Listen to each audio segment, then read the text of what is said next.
Ladies and gentlemen, welcome back to the channel. More West Bromwich Albion career mode, and we're starting off with a game against Wolverhampton Wanderers. We mentioned in the last episode that they have been promoted from the Championship. They aren't doing too well so far. The lowest scoring team in the league with only 2 goals scored in their first, 5-6 games, so that's really not doing too well for them. We're starting out with the 3-4-3 formation, as we have so far quite often in this season. Daniel Sturridge is on the bench as we're starting Nolan Rowe up front.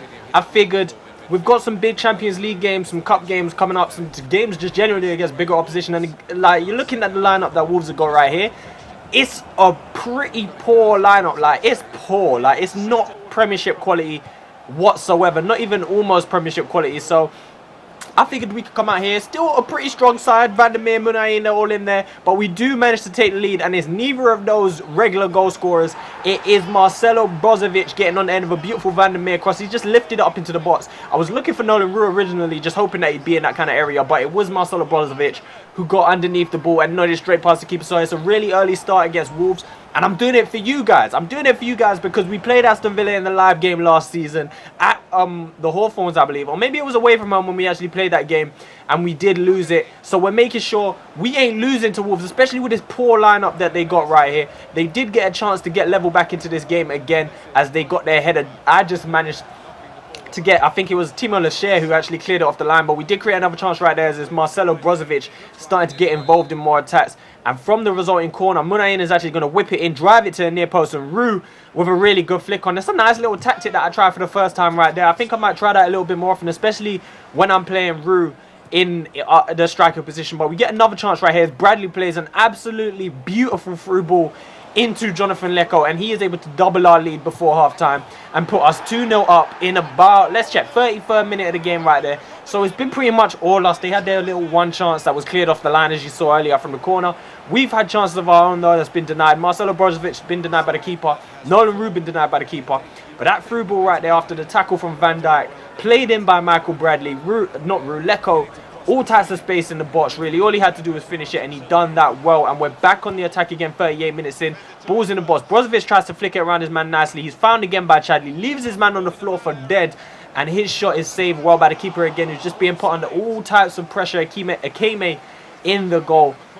Shot after shot being forced at him, but 45 minutes on the clock. One more attack before half-time. Roux slides it into Nasser Chadli, racing through on goal. One-on-one with the keeper, only the keeper to beat, and he puts us 3-0 up before half-time. So really and truthfully, this game is pretty much dead because, as you can see, Wolves haven't really even created anything. They've had their one chance again that was cleared off the line, but it came from a set piece. So from open play, they're really not creating too much, and Nasser Chadli does what we all expect and gets himself on the score sheet. Scored in every episode so far this well, this is only the second game involving gameplay of the actual season. I don't know, we ain't including the community shield, we're not including that. But Nasser Chadli scores again. He continues his absolute fine start to the season. He's just been absolutely brilliant after scoring 4 goals in the last episode.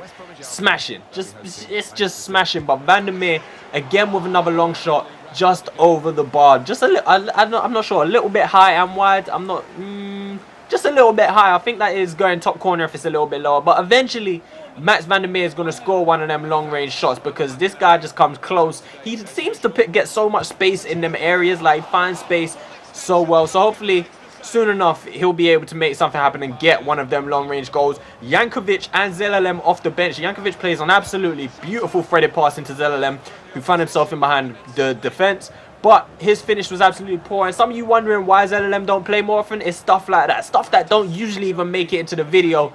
Just poor shots. Just stuff like that, really. His passing and ball control and stuff like that is generally brilliant. But he doesn't really have a goal scoring threat or anything like that to play him in a forward role, which is where I do really want to play him going forward. But 73 minutes into the game, we did win another penalty, and it was one of the most weird penalty decisions I've ever seen. It's given for handball, obviously, because you can see why I'm showing the actual replay. But if anything, it looked like Van Dijk is the one who actually got his arm onto the ball.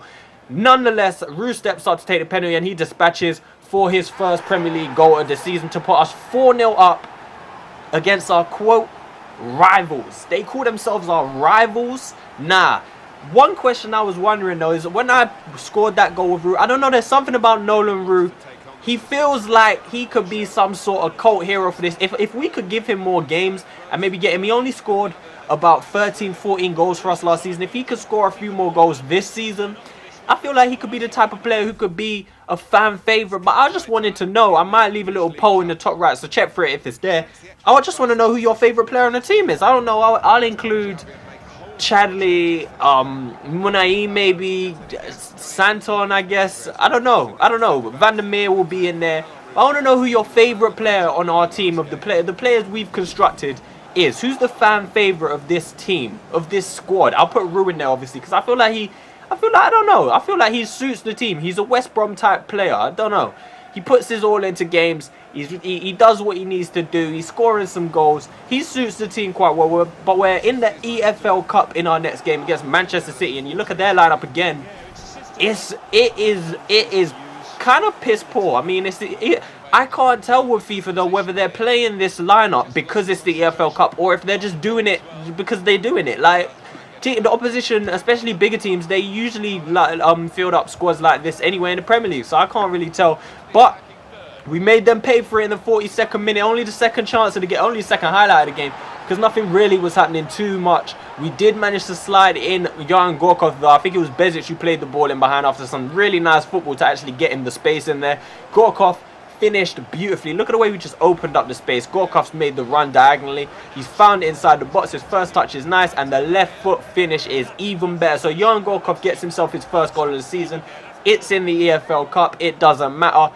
Gorkov returns the favour this time into Bezic, who finds Bradley, who plays it across to Reece James, one-on-one the goalkeeper, and he is denied. And I believe Reece James is still looking for his first goal for the club.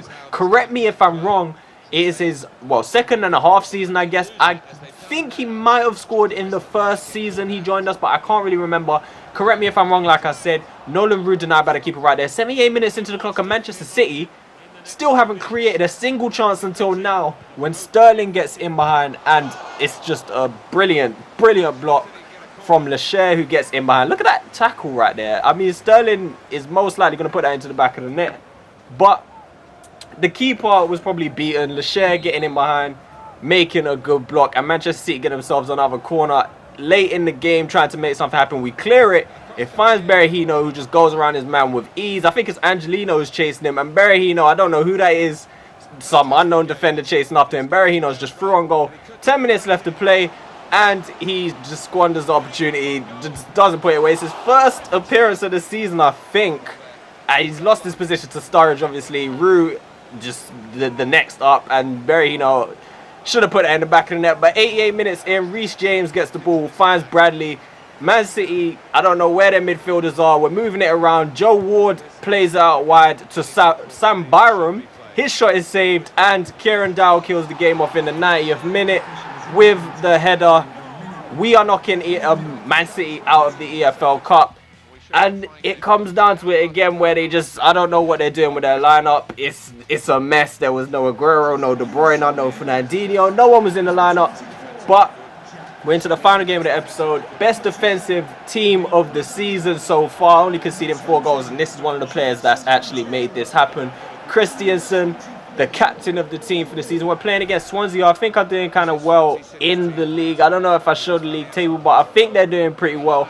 Keeson Young is their captain. They got Javier Hernandez on the bench. I completely forgot about that. CM De Jong on the bench. They got some good players.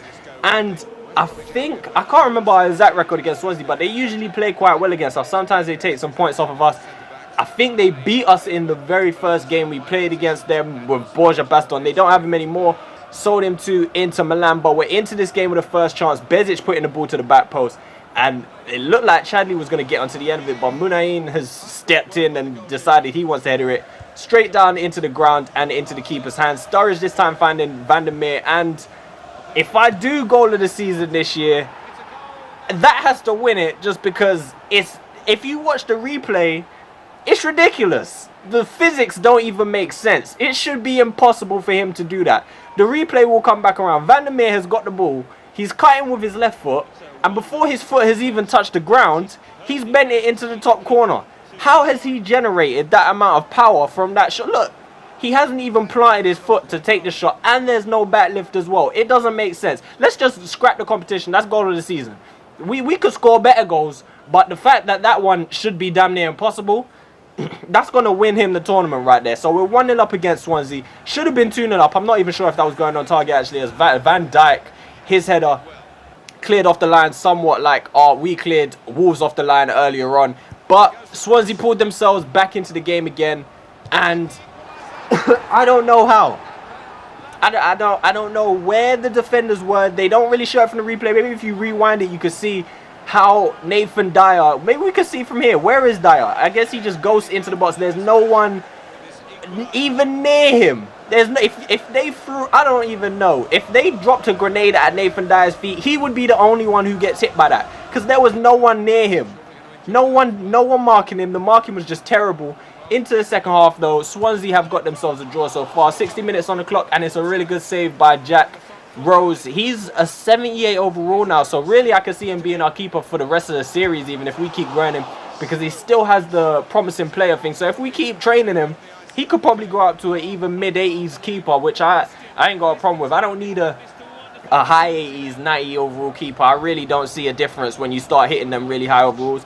But you see Leroy Fer, with miss of the season, probably denying them the chance to go in the lead. Lecco denies us the chance to go in the lead in the 86th minute, as he got a little bit lucky to even get the ball in that position, but his shot just wide. And the problem with Lecco is a 76 overall now, but he's lost his promising player sign, which I don't know what that means.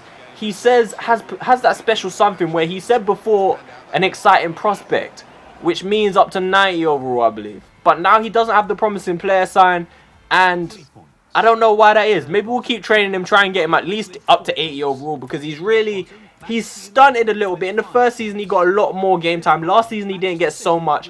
This season, he started playing a lot better, so he has been getting a lot more game time. If we could keep that going, we'll see how he goes. But we're going to leave the episode with a squad report and a quick look at the Premier League table, which we're doing really well so far. Still unbeaten in the league, which is beautiful. But, yeah, I'm going to leave you with this squad report. Pause if you want to see anyone's stats in detail. Bye.